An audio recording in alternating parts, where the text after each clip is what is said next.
বলে, আমি তো গাছ সম্পর্কে কিছু জানতামই না। ভাইদের কাছে শুনেছি গাছ যারা এখন কাটছে তারা কেনেইনি, ওরা অন্য কারোর কাছ থেকে কিনে নিয়েছে। ঠিক আছে, আপনি কোনটা বলেন? হ্যাঁ, তুমি যাও, আমরা যাবো। এইটা বসুন মাঝখানে। ঠিক আছে, আপনি মাঝখানে বসুন। আমরা আছি। না, মাঝখানে বসুন। আমার বাচ্চাগুলো ঠিক আছে, ঠিক আছে, ওটা আমি আছি। 24 ঘন্টা আমরা আছি। না না না না, আপনি কেন যাবেন? আপনি ঠিক আছে। কাউকে দিয়ে পাঠাবো, কাউকে দিয়ে পাঠাবো। আপনারা এই থাকে না? হ্যাঁ, ওই আছে। রতনবাবুর ডাক, রতনবাবুকে ডাকো, এই গাড়িটা ঘোরাও।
তৃণমূল প্রধানের বাড়ি থেকে গাছ কাটতে গিয়ে বোমায় আহত দুজন।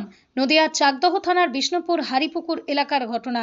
আহত দুজনের নাম দেবদাস মুন্ডা, সরজিৎ সর্দার। সামান্য আহত দুজনকেই কল্যাণী জেএনএম মেডিকেল কলেজ হাসপাতালে চিকিৎসার জন্য নিয়ে আসা হয়েছে।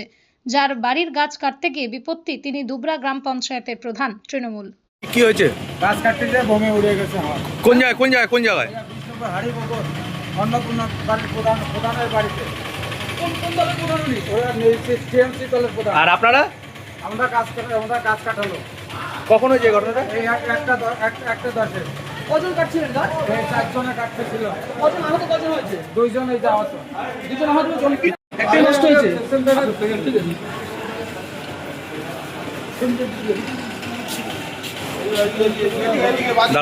দাঁড়া।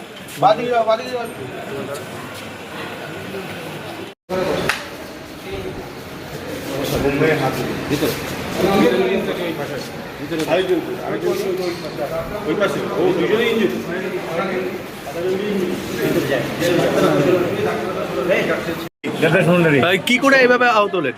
এই তো গাছ কাটতে কোন জায়গায়? পুরা পরিষ্কার করতে যাই ওই প্রধানের বাড়িতে ব্লাস্ট হয়ে গেছে।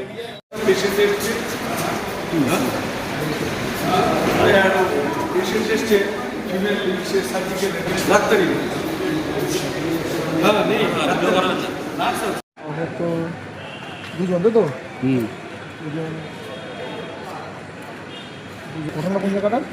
ঘটনা হচ্ছে বিষ্ণুপুর হারিপুকুর।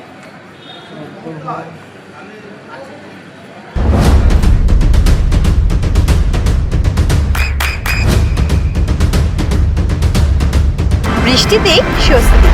বৃষ্টি অ্যাকোয়া, বিশুদ্ধ পানীয় জল। এবং প্রধানের বাড়িতে একদম উঠোনের সামনে সাত সকালে বোমার আঘাতে দুটো হাত উড়ে গেল এক গরিব মানুষের। আপনি ঘটনাস্থলে এলেন এবং বিষয়টা দেখলেন, কি বলবেন? আমলে লেগেছে এখন এটা তো সত্যি আমাদের ভাবাচ্ছে, যে জায়গায় বোমটা বাস্ট করেছে সেটা হচ্ছে আমাদের তৃণমূল কংগ্রেসের যিনি বর্তমান প্রধান অন্নপূর্ণা বিশ্বাস, তার বাড়ির বাগানে এই বোমটা ব্লাস্ট করেছে। ওনার ভাসুর দেওর বলছেন যে এর আগেও এখানে এরকম বোম ব্লাস্ট করেছে। তো একই জায়গায় বারবার বোম ব্লাস্ট করছে, মানে আমরা আশঙ্কা করছি যে এই এলাকাটায় প্রচুর বোমা বারুদ অস্ত্রশস্ত্র এখানে আরও আছে, এবং আমার মনে হয় এগুলো নির্বাচনী কাজে ব্যবহারের জন্য এগুলোকে মজুত করা হয়েছিল। নাহলে এরকম একটা বাগানের মধ্যে, বাড়ির বাগানের মধ্যে এইভাবে বারবার বোম ব্লাস্ট করছে, তো এটা সত্যি ভাবার বিষয়।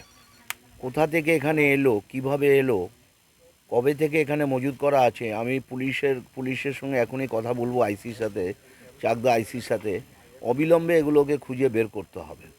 আমি মনে করছি শুধু আমাদের এই দুবরা গ্রাম পঞ্চায়েতেই শুধু নয়, গোটা চাকদা বিধানসভার বিভিন্ন জায়গায় যে জায়গাগুলো এর আগে আমরা পুলিশকে ট্রেস করে দিয়েছিলাম, যেমন টাউনে এর আগে বেশ কয়েকটা আমরা বলেছিলাম বাঁশবাগানের নিচে বোম লুকানো আছে, এবং সেখানেও একজনের হাত উড়ে গিয়েছিল এর আগে বোম ব্লাস্ট করে। তো যেখানে যেখানে এইভাবে বোম লুকিয়ে রাখা আছে, অস্ত্রশস্ত্র লুকিয়ে রাখা আছে, অবিলম্বে পুলিশকে তদন্ত করে সেগুলোকে বের করতে হবে, নইলে আগামী দিনে অনেকের প্রাণহানির ঘটনা ঘটতে পারে। এবং আমি আশঙ্কা করছি রাজনৈতিক উদ্দেশ্য নিয়েই এটাকে রাখা হয়েছিল, সেই জন্য থরো চেক আপ করা দরকার। আমরা আরও ওপর লেভেলে জানাচ্ছি, আইসি আসছেন, অলরেডি ফোর্স পাঠিয়েছেন, তারা তদন্ত করছে। আমি আইসির সাথে এখনই কথা বলবো, অবিলম্বে তদন্ত করে যারা দোষী তাদেরকে অবিলম্বে ধরা। এবং এখানে ছড়িয়ে ছিটিয়ে এই বাগানের মধ্যে আরও বোম পাওয়া যাবে বলেই আমি আশঙ্কা করছি, এবং সেটা যদি খুঁজে না বের করা যায় তাহলে অনেকের প্রাণহানি ঘটতে পারে। আজকে এই বোম ব্লাস্টের মধ্যে দিয়ে একজন এখানকার যিনি গাছ কাটছিলেন তার হাতেই বোমটা ব্লাস্ট করে, হাতের সামনেই তার বোমটা ছিল, সেটা আচমকা ব্লাস্ট করে এবং তার দুটো হাত অলরেডি উড়ে গেছে। চাকদা স্টেট জেনারেল হসপিটালে তাকে ভর্তি করা হয়েছে। সে একজন নিরীহ গরিব মানুষ, পেটের দায়ে এখানে গাছ কাটতে এসেছিল, হঠাৎ করে এই বোম ব্লাস্ট হচ্ছে। ফলে এটা ভাববার বিষয়। পুলিশকে আমি আবার বলছি, পুলিশকে আমরা এক্ষুনি বলবো তদন্ত করে। চাকদার আরও কয়েকটা স্পট আছে যেখানে আমরা আগেই বলেছিলাম যে এইসব জায়গায় বোমা লোকানো আছে, ভোটের আগে হোক পরে হোক এগুলোকে মজুত করা হয়েছে। আমরা মনে করছি যে ভোটের আগেই ছিল, তো ভোটের পরবর্তীতে এখান থেকে কিছু সরানো হয়েছে, কিছু নিয়ে যেতে পারেনি, সেগুলোই ছড়িয়ে ছিটিয়ে এখানে পড়ে আছে। ফলে সেগুলোকে অবিলম্বে খুঁজে বের করে যে দোষী তাকে শাস্তি দেওয়া উচিত অবিলম্বে। আরেকটা ভাবাচ্ছে যে একটা প্রধানের বাড়িতে, তৃণমূল কংগ্রেসের যিনি প্রধান, তার বাড়ির বাগান থেকে এটা উদ্ধার হয়েছে, মানে এই বোম ব্লাস্টটা হয়েছে, এটাও ভাবাচ্ছে। তিনি একটা রাজনৈতিক দলের প্রধান। ফলে সমস্তটা তদন্ত সাপেক্ষে পুলিশকে ব্যবস্থা নেওয়ার আবেদন আমরা রাখছি। চোখের যত্নে এখন আরও আধুনিক এক ঠিকানা, স্বদেশ আই হসপিটাল, চাকদহ। চোখের বিস্তারিত পরীক্ষার জন্য রয়েছে উন্নত জাইস ডায়াগনস্টিক প্রযুক্তি। নির্ভুল পরীক্ষার জন্য রয়েছে আধুনিক ব্যবস্থা, পরীক্ষা থেকে চিকিৎসা ও উন্নত পরিকাঠামো। আপনার দৃষ্টির যত্নে স্বদেশ আই হসপিটাল।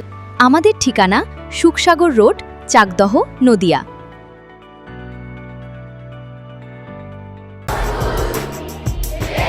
আপনার সন্তানের উজ্জ্বল ভবিষ্যতের সঠিক দিশা জেআরএস পাবলিক স্কুল।